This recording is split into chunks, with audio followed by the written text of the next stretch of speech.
When I Cannot Pray by Reverend Father Rudolf Valerian Dsouza, published by Dyanavana Publications, Bengaluru, India. Imprimatur, Most Reverend Dr. Bernard Moras, Bishop of Mysuru. Nile Obstat, Reverend Father Silvestre Dsouza OCD, Provincial of Karnataka, Goa Carmelite Province. First edition, 2001. Second edition, 2002. Third edition, 2007. Fourth edition, 2013. Fifth Kindle edition, 2018.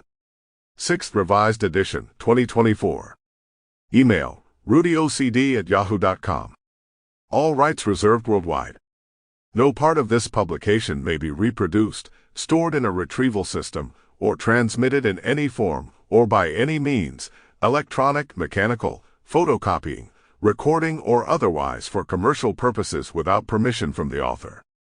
This book is dedicated to Helen Chua TIAMPO, Canada. Forward. Forward. An anthropologist once observed a fisherwoman in Africa, recollecting herself prayerfully before she went fishing. Tapping the woman on the shoulder, the anthropologist asked the woman, "Who taught you to pray?" The woman replied, "Who taught an infant to cry?" In the context of the fisherwomen, we could even ask, "Who taught the fish to swim?" We know that it comes naturally. As soon as they are born in the water, they begin to swim. There are certain things that don't need much instruction, teaching, or qualification. A baby cries, a fish swims. We are familiar with the definition of prayer by Saint Teresa of Avila, who said that it is a loving conversation with the one who I know loves me. Life 8-5.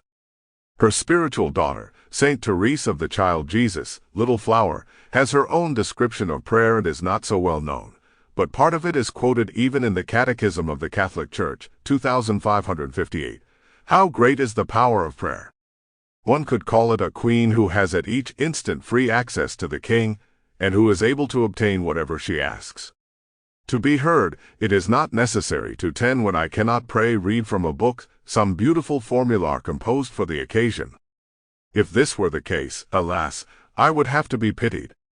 Outside the divine office which I am very unworthy to recite, I do not have the courage to force myself to search out beautiful prayers in books.